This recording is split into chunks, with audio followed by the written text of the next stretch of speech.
문득 디모데전서 2장 2절의 말씀이 생각나서 여러분들에게 잠깐 봉독해 드리려고 합니다. 디모데전서 2장 1절 2절에 보면, 그러므로 내가 첫째로 권하노니 모든 사람을 위하여 간구와 기도와 보고와 감사를 하되 임금들과 높은 지위에 있는 모든 사람을 위하여 하라. 이는 우리가 모든 경건과 단정함으로 고요하고 평안한 생활을 하려 함이라. 지금 미국 같은 경우는 코로나19로 인해서 수많은 사람들이 죽어가고 있고, 미국이라고 하는 그 큰 나라에서 그야말로 한 집 건너서 그 소식을 들으면 이 코로나19 전염병으로 인해서 병들어 있거나 또 죽었거나 하는 그러한 소식을 들을 수 있다고 합니다. 또 역사상 가장 강대한 나라고 또 이 지구상에서도 가장 선진국이라 일컬어진 그 나라에서 지금 되어지는 그러한 일들입니다. 그럼에도 불구하고 참으로 인생들이 그 전염병 앞에서 오히려 오만한 모습을 보이고 또 교만한 그 모습으로 살아가는 그런 모습을 볼 때 그러한 어떤 그 전염병으로부터 쉽게 벗어나지 못하는 것 아닌가 하는 생각도 듭니다. 하나님께서 특별히 교회를 향해서 또 택한 자녀들에게 너희들은 이 세상을 향해서 기도해야 된다. 너희들이 속한 나라를 위해서 기도해야 되고, 그 나라 대통령을 위해서, 정치 지도자들을 위해서 기도해야 된다라고 요청하고 있습니다. 그 이유는 뭐냐면 그 나라가, 너희가 살고 있는 그 시대 공동체가 건강해야만이 하나님의 자녀의 그 삶도 평안하기 때문에 그렇다라고 말씀하고 계십니다. 그러니까 코로나19로 인해서 우리나라 또 이 나라 대통령과 정치 지도자들이 바른 또 정책적인 그런 판단을 할 수 있도록 우리가 위해서 기도를 해야 되고, 적절하게 어떤 그러한 이 전염병에 대해서 대응할 수 있도록 하나님께서 은혜 주시기를, 그리고 속히 이 전염병이 소멸될 수 있도록 위해서 기도하시는 하나님의 자녀들 되시기를 주님의 이름으로 부탁을 드립니다. 오늘 우리가 본 출애굽기 32장 또 33장 34장 이 세 장은 출애굽기 25장부터 40장 사이에서 약간 어떤 글의 흐름에 있어서 다른 부분입니다. 왜 그런가 하면, 우리가 지난주 말씀을 통해서도 봤다시피 하나님께서 이스라엘 백성들을 출애굽시키셔서 시내산에서 언약을 체결하셨습니다. 그러니까 하나님께서 이스라엘 백성들에게 먼저 조건을 내거시는 것이죠. 만약 너희들이 나와 언약을 맺고 나와 맺은 언약을 지켜 행하면 너희들은 이 세상의 모든 민족들 가운데 나에게 있어서 너희들은 보배가 될 것이다, 이렇게 선언합니다. 그러니까 하나님의 보배로서 너희들은 존재하게 될 것이다 라는 얘기죠. 그런데 우리가 그때의 어떤 그 상황을 보면 이스라엘 백성들은 무려 430여 년 동안 애굽 땅에서, 이방 땅에서 나중에는 종살이 하던 종으로서의 어떤 그 삶의 그 습성이 들어버린 그러한 어떤 그 민족인 것이죠. 그러니까 철저하게 낮아지고 또 어떤 그 권세자들에 의해서 억압받는 그러한 어떤 자아의식이 굉장히 낮은 그러한 상태의 이스라엘 백성인 것입니다. 그런 백성들을 불러내시고 나와 언약을 맺게 되면 너희들은 나에게 있어서 보물이 될 것이다, 내 보배가 될 것이다, 이렇게 선언하고 계시는 것입니다. 그러니까 이러한 선언은 구약 시대 때 이스라엘 백성들에게 하나님께서 하신 말씀이 아니고 그 백성들에게만 하신 말씀이 아니고 실상 오늘 우리에게 주신 말씀이라는 거예요. 그러니까 우리가 이 땅에서 많은 어떤 재물이 없고 또 특출난 어떤 그런 실력을 가지고 있지 못하다 할지라도 어느 누구도 나를 알아주지 않는다 할지라도 하나님께서는 우리를 향해서 너는 나에게 있어서 보배와 같은 존재야 라고 하나님께서 선언하고 계시다는 겁니다. 이러한 믿음 가운데 살아가는 여러분들 되시기 바랍니다. 우리가 언제든지 하나님의 자녀로서 하나님의 보배로서 기도하면 우리의 그 기도를 들으시고 은혜를 베풀어 주시는 하나님이시다는 거예요. 그러시면서 하나님께서 너는 나의 보배로서 이 땅에서 그러면 어떻게 보배로서의 그 삶을 살 것인가? 너희들이 이 땅에서 살아가는 삶의 방식, 즉 너희들은 하나님의 보배로서 제사장 나라가 될 것이고, 그리고 구별된 백성, 거룩한 백성, 이 세상 속에 있지만 구별된 백성으로 살아가도록 하나님께서 은혜를 주시겠다라고 말씀을 해 주십니다. 그렇게 해서 이스라엘과 언약을 체결하게 되는 것이죠. 그리고 나서 하나님께서 언약 문서인 십계명을 선포하시는 것입니다. 그것이 출애굽기 20장에 있는 그런 말씀이라고 했죠. 그리고 10가지 그 계명은, 그 계명의 정신은 어떻게 하면 우리가 생명을 걸고 하나님을 사랑할 것인가, 어떻게 하면 내가 생명을 걸고 내 이웃을 내 몸처럼 사랑할 것인가, 그 방법을 십계명이 알려주고 있는 것입니다. 그러니까 십계명은 철저히 하나님 사랑, 이웃 사랑의 토대 위에서 10가지 계명이 주어진 것이에요. 그리고 그 10가지 계명은 아무리 시대가 흐르고 어떤 사람들의 어떤 사고 방식이 바뀌어진다 할지라도 결코 변하지 않는 하나님의 법이라는 것입니다. 그리고 나서 하나님께서 그 10가지 원리법을 주시고 나서 출애굽한 그 1세대들에게 그때 당시 그 시대에 필요한 어떤 그 삶의 그 방식에 근거해서 십계명의 그 원리를 적용해서 세부적인 법을 주십니다.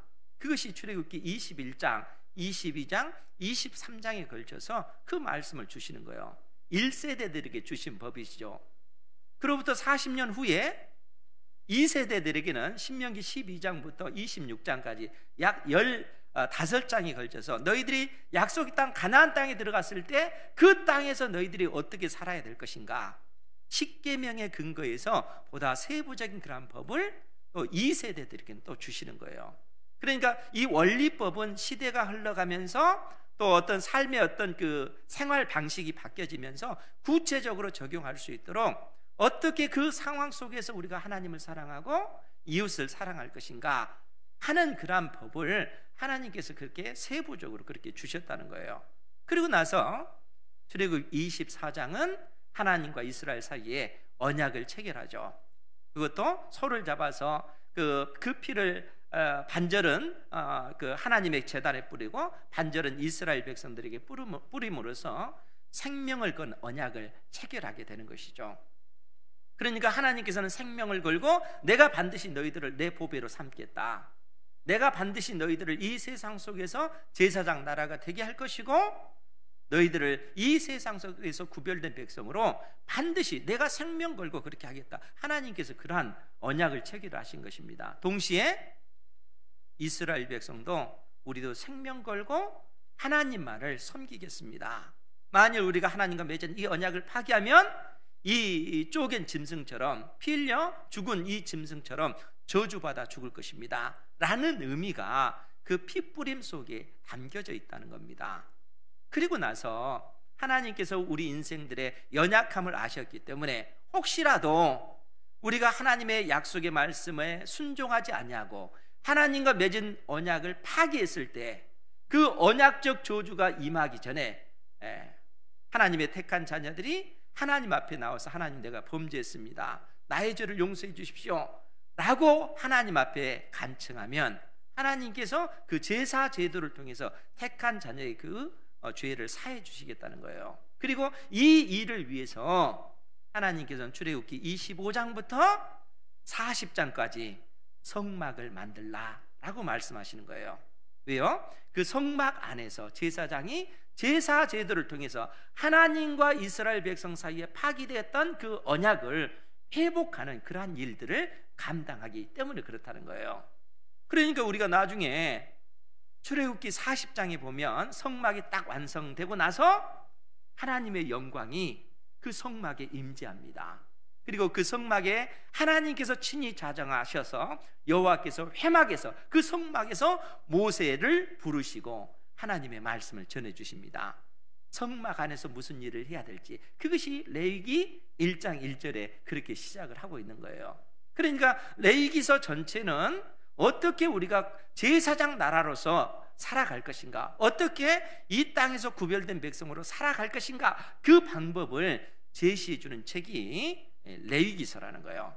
이렇게 그 어떤 성경의 그 흐름이 진행되어지고 있다는 것이죠. 그러니까 우리가 이러한 흐름을 알면 성경을 읽는데, 이해하는데 훨씬 더 빠를 수가 있어요. 하나님께서 이러한 방식을 통해서 그냥 성경이 기록된 것이 아니고 그야말로 치밀하게 하나님께서 이러한 계시의 말씀을 우리를 위해서 이처럼 주고 계시다는 거예요. 그런데 출애굽기 25장부터 40장까지 성막을 만들라라는, 그래서 성막 설계도를 하나님께서 상세하게 말씀해 주시는데, 그런데 25장부터 40장 그 사이에 오늘 본문에 있는 출애굽기 32장, 33장, 34장 이 세 장의 내용은 성막과 상관없는 말씀이 기록이 되어 있다는 거예요. 즉 무슨 얘기냐면, 하나님과 이스라엘 사이에 언약이 체결되고 나서 이제 모세는 하나님으로부터 친히 언약을 체결했으면 그 언약 문서가 있을 것 아니에요? 그 언약 문서를 받기 위해서 시내산에 올라간 상태인 겁니다. 그러니까 40일 동안 하나님께로부터 계시의 말씀을 받는 것이죠. 그리고 하나님께서는 그 시내산에서 친히 언약 문서를 하나님께서 만들어 주셔요. 하나님께서 친히 두 돌판을 준비하시고 그 돌판 위에 하나님께서 친히 십계명을 앞뒤로 그렇게 기록을 하는 거예요. 그러니까 두 개의 돌판을 만들어내는 거예요. 그 일을 지금 모세가 시내산에서 하나님을 대면하면서 그 일을 하고 있는 거예요.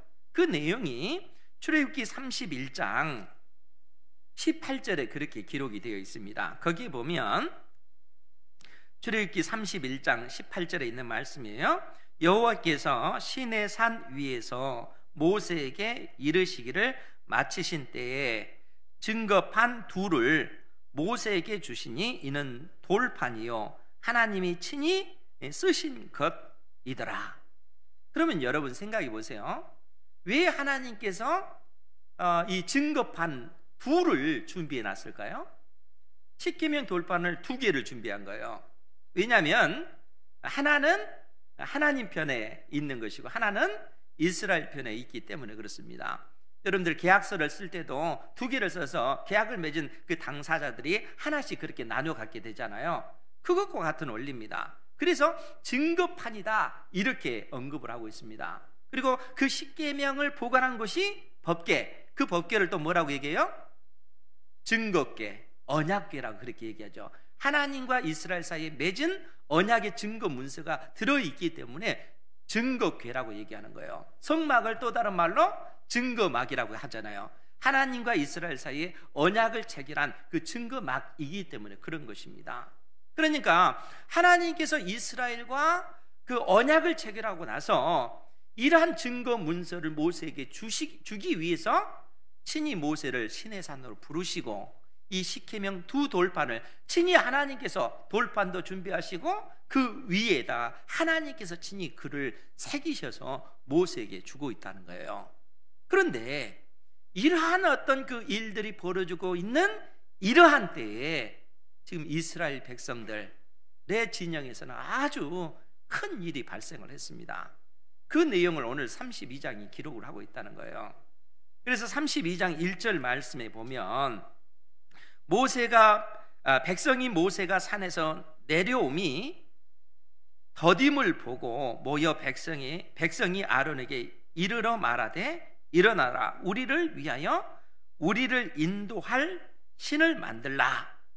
지금 이스라엘 백성들이 모세가 시내산에 올라가서 내려오지 않으니까 모세로 하여금 일어나라. 우리를 위하여 우리를 인도할 신을 만들라. 이 모세 곧 우리를 애굽 땅에서 인도해 낸 사람은 어찌 되었는지 알지 못함이니라.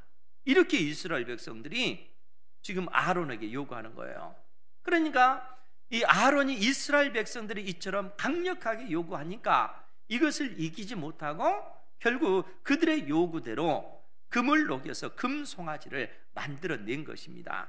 그 내용이 4절 말씀에 뭐라고 표현되어 있냐면, 아론이 출애굽기 32장 4절입니다. 아론이 그들의 손에서 금고리를 받아 부어서 조각칼로 새겨 송아지 형상을 만드니 그들이 말하되 이스라엘아, 이는 너희를 애굽 땅에서 인도하여 낸 너희 신이로다. 그래서 금송아지 신을 만들어내고 이 금송아지 신이 우리를 애굽 땅에서 인도해 낸 신이다, 이렇게 아론이 선언하고 있어요.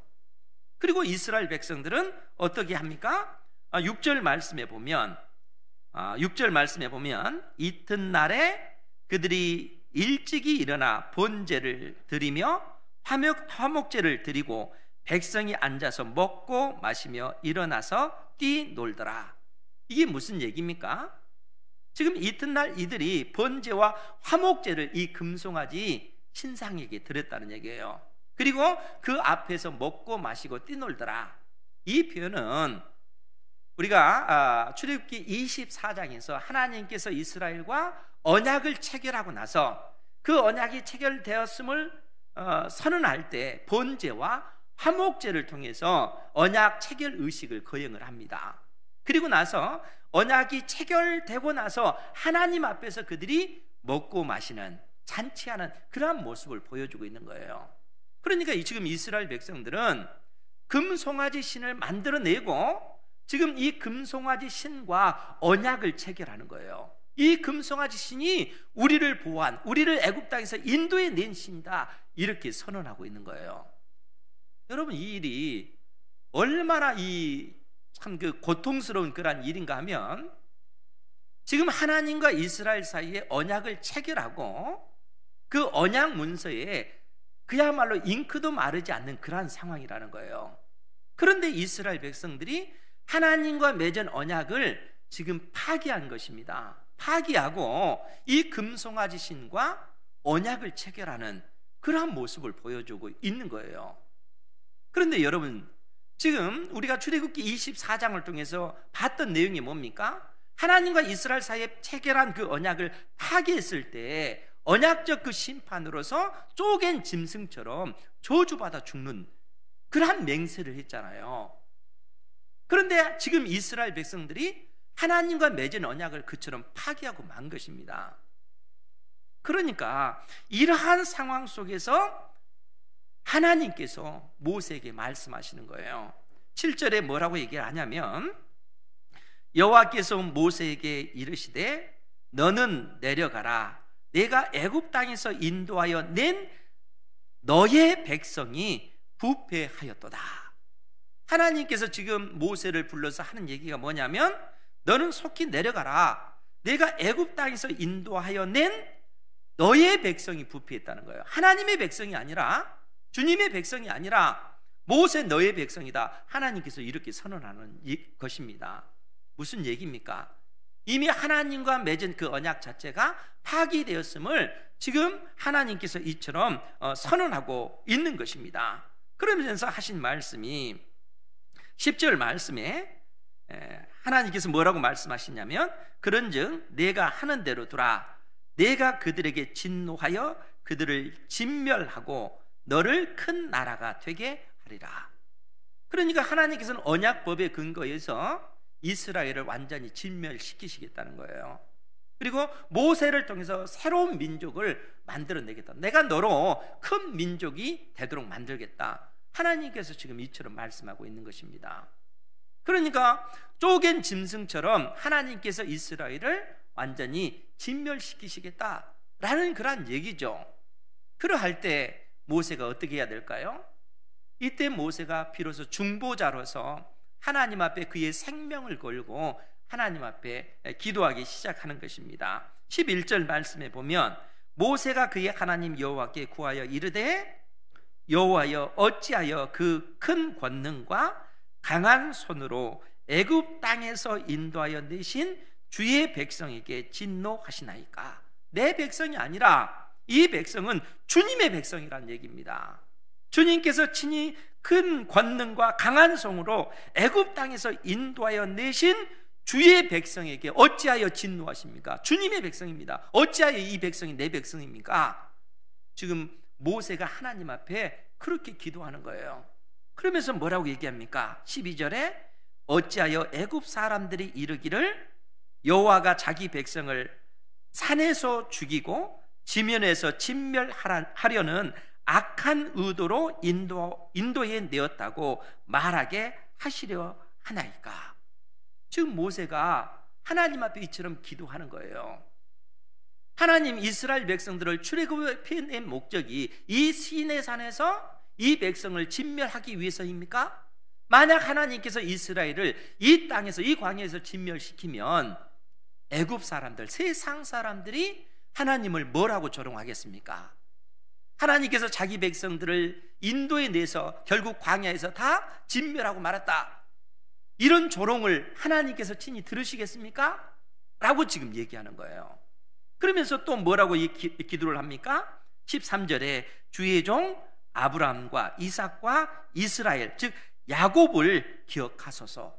믿음의 조상들과 맺은 언약을 하나님 기억하소서. 여러분, 창세기 15장에서 하나님께서 아브라함과 언약을 체결했을 때 그 모습을 생각해 보십시오. 하나님께서 아브라함에게 너의 후손이 하늘의 별과 같이 많을 것이다, 그리고 그 후손들이 살 그 땅을 내가 너에게 주겠다 라고 약속해 주시죠. 그러할 때 아브라함이 뭐라고 얘기해요? 하나님, 그 일이 온전히 이루어질 줄을 내가 무엇으로 알리까? 그때 하나님께서 그래? 그럼 내가 너와 언약을 체결하겠다. 언약을 체결하죠. 그래서 아브라함이 쪼갠 짐승을 딱 벌려놓을 때 하나님께서 타는 횃불 모양으로 그 사이를 지나가시는 거예요. 하나님께서 생명을 걸고 내가 반드시 너의 후손을 무별과 같이 많아지도록 할 뿐만 아니라 그 백성들이 이 땅 가나안 땅에서 살도록 내가 반드시 이 일을 성취하겠다. 하나님께서 생명을 거셨습니다. 지금 모세가 우리 믿음의 조상들과 맺은 그 언약을 기억하소서. 하나님께서 생명 거신 것 아닙니까? 하나님께서 그 생명 걸고 약속하신 그대로 이 언약을 지켜 행해 주십시오 라고 요청을 하죠. 그래서 하나님께서 그 중보자 모세의 그 기도를 들으시는 거예요. 그래서 14절 말씀 우리 같이 한번 볼까요? 14절 시작. 여호와께서 뜻을 돌이키사 말씀하신 화를 그 백성에게 내리지 아니하시니라. 아멘. 하나님께서 이스라엘을 진멸하는 이 일을 돌이키신 겁니다. 그렇다고 해서 이스라엘 백성들이 하나님의 언약 백성이 된 것 아니에요? 여전히 하나님과 이스라엘 사이에는 언약이 파기된 이 상태라는 거예요. 그렇기 때문에 모세가 하나님 앞에 그처럼 중보 기도하고 나서 그 시내산에서 내려왔을 때 이스라엘 그 백성들의 그 모습을 보고 19절 말씀이에요. 거기에 보면 모세가 진에 가까이 이르러 그 송아지와 그 춤추는 것들을 보고 크게 노하여 손에서 그 판들을 산 아래로 던져 깨뜨리니라. 이 그 판들이 뭐겠습니까? 쉽게면 두 돌판이죠. 그 언약 문서를 산 아래로 집어 던져버서 다 깨뜨려 버린 거예요. 왜 그럴까요? 하나님과 이스라엘 사이에 맺은 언약이 파기되었기 때문에 그렇다는 거예요. 그러니까 지금 출애굽기 32장, 33장, 34장 이 세 장에 걸쳐서 그야말로 모세는 자기의 생명을 걸고 하나님과 이스라엘 사이에 맺은 이 언약, 파기된 이 언약을 다시 회복시키기 위하여 생명을 걸고 기도하는 거예요. 중보자로서 그 역할을 감당을 하는 겁니다. 그 내용을 담고 있다는 거예요.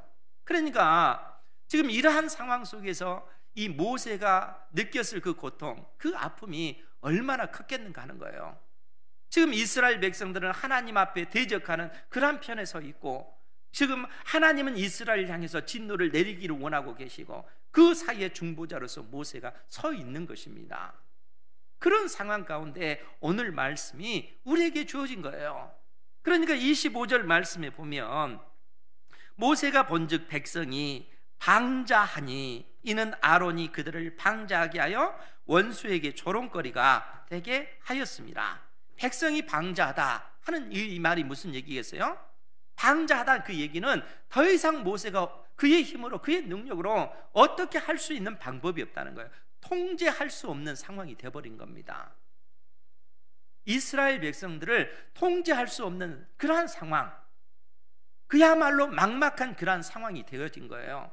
이러할 때 하나님의 말씀이 모세에게 주어집니다. 26절 말씀에 보면 이 모세가 진 문에 서서 이르되 누구든지 여호와의 편에 있는 자는 내게로 나오라 하매 레위 자손이 다 모여 그에게로 가는지라. 지금 모세가 하나님께로부터 명령을 받아서 누구든지 여호와의 편에 있는 자는 내게로 나오라 라고 명령했을 때 레위 자손들이 지금 그 모세의 편에 서 있는 것입니다. 그러할 때 모세의 어떤 그 말이 주어집니다. 우리 27절 말씀 다 같이 한번 보겠습니다. 시작. 모세가 그들에게 이르되 이스라엘의 하나님 여호와께서 이렇게 말씀하시기를 너희는 각각 허리에 칼을 차고 진 이 문에서 저 문까지 왕래하며 각 사람이 그 형제를, 각 사람이 자기의 친구를, 각 사람이 자기의 이웃을 죽이라 하셨느니라. 아멘. 도저히 어떻게 할 수 없는 막막한 상황, 아니 이스라엘 전체가 다 진멸당할 수밖에 없는 그러한 절박한 그러한 상황입니다. 그리고 이러한 상황 속에서 이들을 통제할 수도 없는 그러한 막막한 상황인 것이죠. 이러할 때에 모세가 선언하기를 누구든지 여호와의 편에 있는 자는 내게로 나오라 이렇게 선언하는 것이죠. 하나님 편에 서 있을 자들은 누구든지 나에게 나오라. 그렇게 했을 때 레위 지파들, 레위 사람들이 모세의 편에 서는 것입니다. 이러할 때 모세가 뭐라고 말씀합니까? 여호와께서 이렇게 말씀하시기를 너희는 각각 허리에 칼을 차고, 레위 사람들에게 허리에 칼을 차라 라고 얘기합니다. 그러면서 뭐라고 얘기합니까? 진 이 문에서 저 문까지, 이스라엘 그 백성들이 친 그 진영을 얘기하는 거예요. 그러니까 이쪽 끝에서 이쪽 끝까지 너희들은 허리에 칼을 차고 각 사람이 그 형제를, 각 사람이 자기의 친구를, 각 사람이 자기의 이웃을 죽이라 하셨느니라. 이 사람들이 누굽니까? 무작정 죽인 것이 아니고 방자한 사람들을 얘기하는 거예요. 통제할 수 없는, 하나님을 대적하는 편에 있는 이 사람들을 진 이 문에서 저 문까지 왕래하면서 각 사람이 그 형제를, 그 친구를, 그 이웃을 이 칼로 죽이는 이러한 일들을 하고 있는 거예요. 여러분, 이런 상황 속에서 모세의 마음이 어떻겠습니까? 아니 레위 사람들의 마음은 어땠을 것 같아요? 그야말로 고통스러운 그러한 모습이죠. 그러니까 절망적인 그러한 상황 속에서 하나님 편에서 이 일들을 행해 나가고 있는 것입니다. 아니 오늘 우리 그 주님께서도 하신 말씀이 있어요. 마태복음 10장 34절 이하의 말씀에 보면, 제가 읽어드릴 테니까 잘 들으시기 바랍니다. 마태복음 10장 34절 이하의 말씀에 보면 내가 세상에 화평을 주러 온 줄로 생각하지 말라. 화평이 아니요 검을 주러 왔노라. 내가 온 것은 사람이 그 아버지와 딸이 어머니와 며느리가 시어머니와 불화하게 하려 함이니 사람의 원수가 자기 집안 식구리라. 무슨 얘기입니까? 예수님께서 오신 이유가 그냥 무작정 아무 이유 없이 사람이 그의 아버지와 딸이 어머니와 며느리가 그 시어머니와 불화하기 위해서 온 것입니까? 그런 것은 아니죠. 그런데 주님께서 이렇게 왜 말씀하시는 거예요?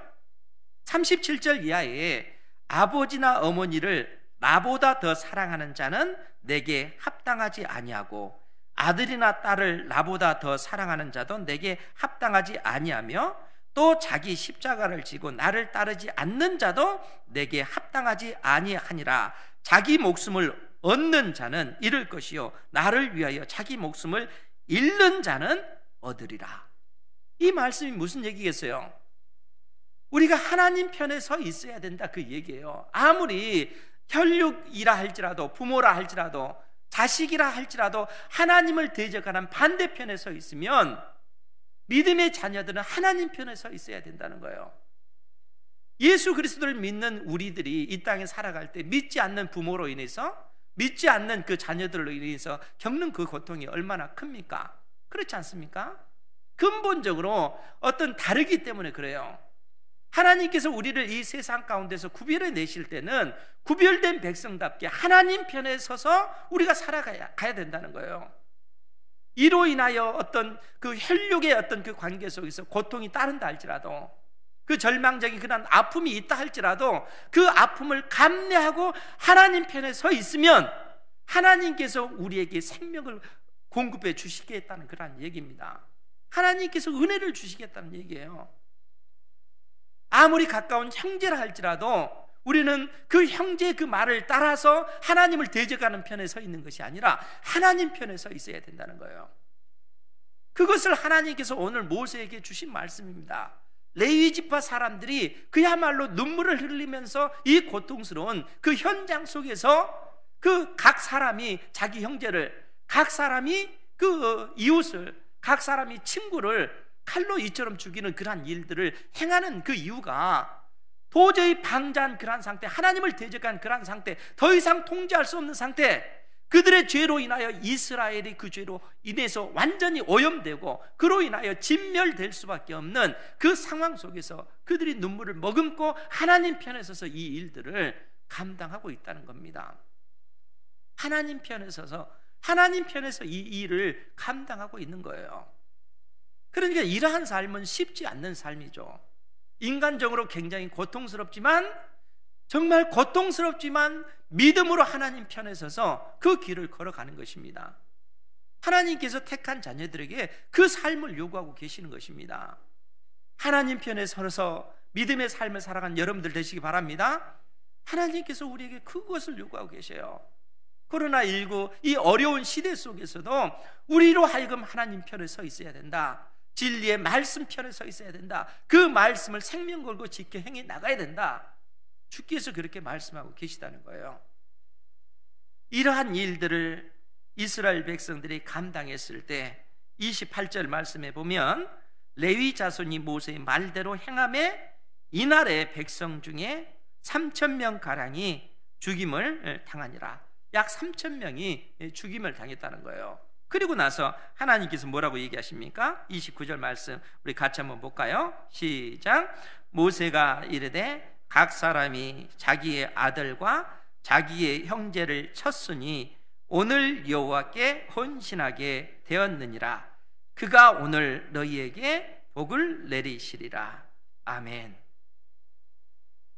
참 이 얼마나 고통스러운 그런 그 말입니까? 각 사람이 자기의 아들과 자기의 형제를 쳤으니 오늘 여호와께 헌신하게 되었느니라. 여러분, 헌신의 의미가 여기에서 나온다는 거예요. 그러니까 이 헌신의 의미는 철저하게 우리가 고통스럽지만 심지어 이때 당시 그 형제를, 친구를, 이웃을 죽이는 이러한 그 고통을 감수하면서까지 하나님 편에 서 있는 것, 하나님 편에 서서 이 일들을 감내하는 것, 고통스럽지만 힘들지만 믿음으로 그 길을 가는 것, 그것이 헌신이라는 거예요. 여호와께 헌신이라는 얘기입니다. 그러니까 헌신은 철저하게 내 생각과 내 계획과 나의 의지를 꺾고 하나님의 말씀에 복종하는 것입니다. 하나님의 말씀에 순종하는 그 삶이에요. 인간적으로 우리가 이 땅에서 손해보는 삶을 산다 할지라도 내가 하나님 편에 서 있는 것, 그것이 헌신이라는 거예요.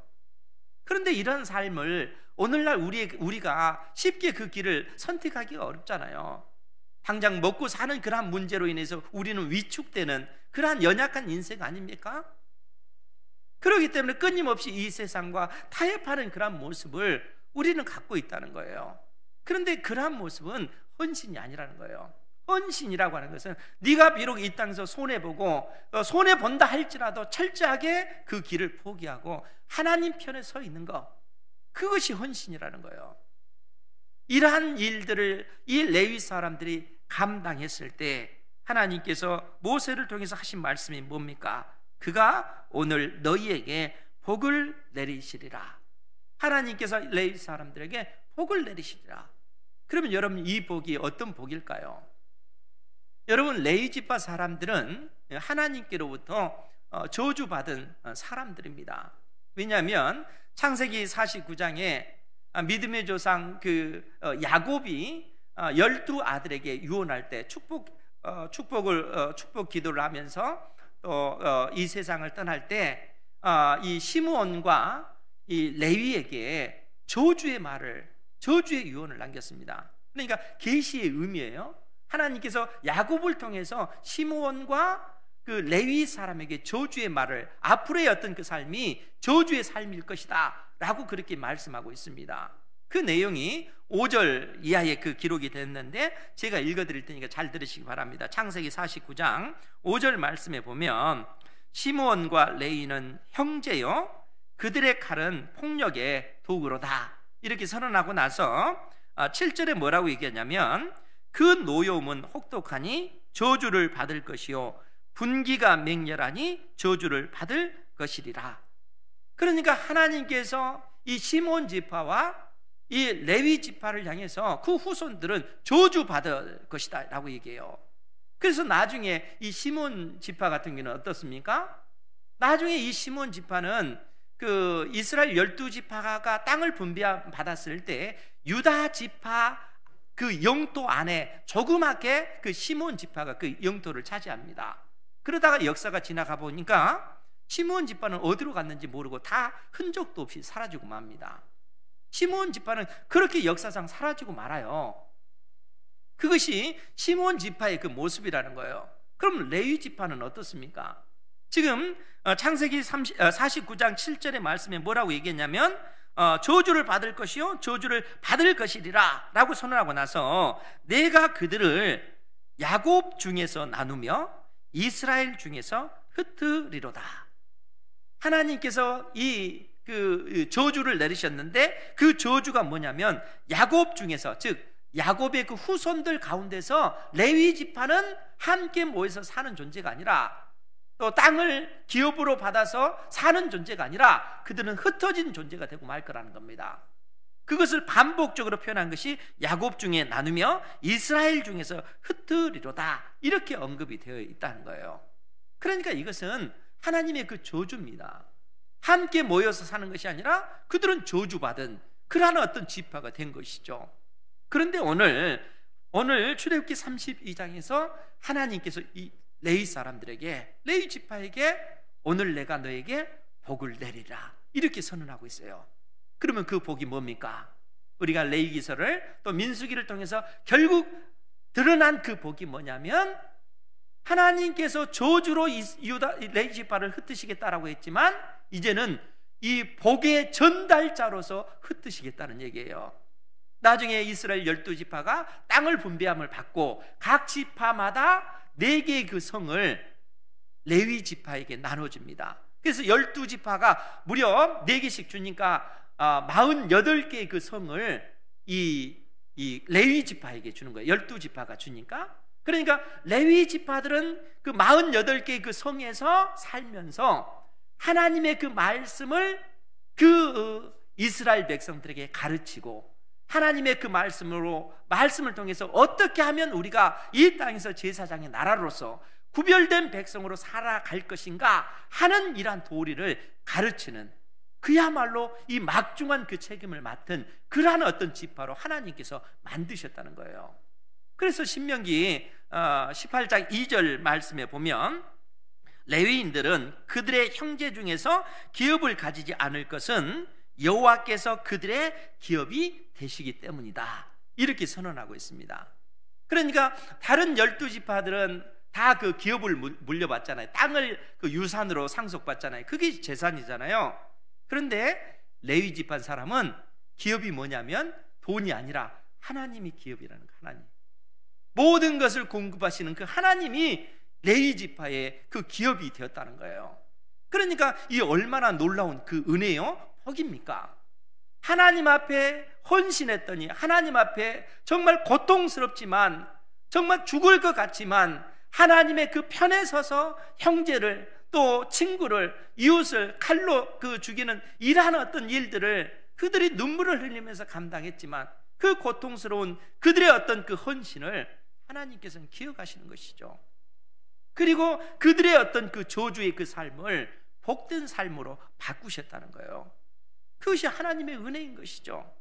하나님 앞에 충성하고 하나님 앞에 하나님 편에 서서 믿음의 삶을 살아가는 자녀들에게 베푸시는 하나님의 은혜라는 것입니다. 사랑하는 성도 여러분, 하나님 편에 서시기 바랍니다.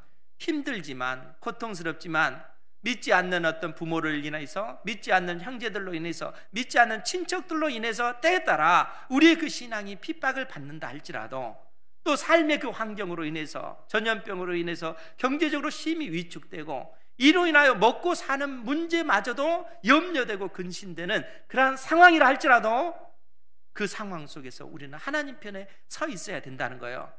때에 따라 눈물을 흘리는 그러한 어떤 그 고통이 있다 할지라도 흘리면서 꺽꺽 울면서 하나님 편에 서 있으라는 거예요. 하나님께서 그걸 우리에게 요구하고 계시는 거예요. 우리가 하나님 편에 서 있으면 하나님께서는 그러한 우리를 받으시는 거예요. 그리고 우리가 하나님의 보배로 이 땅에 살아갈 수 있도록 은혜를 베풀어 주시는 것입니다. 사랑의 하나님, 우리를 위해서 생명을 거신 하나님께서 그런 은혜를 베풀어 주고 계시다는 거예요. 주님께서 약속하신 이 놀라운 그 말씀, 그야말로 저주에서 복으로 전환시키시는 하나님의 그 놀라운 그 은혜, 그 은혜의 말씀이 멀리 떨어져 있는 것이 아니라 결국 오늘 하나님께서 우리에게 주신 말씀이라는 거예요.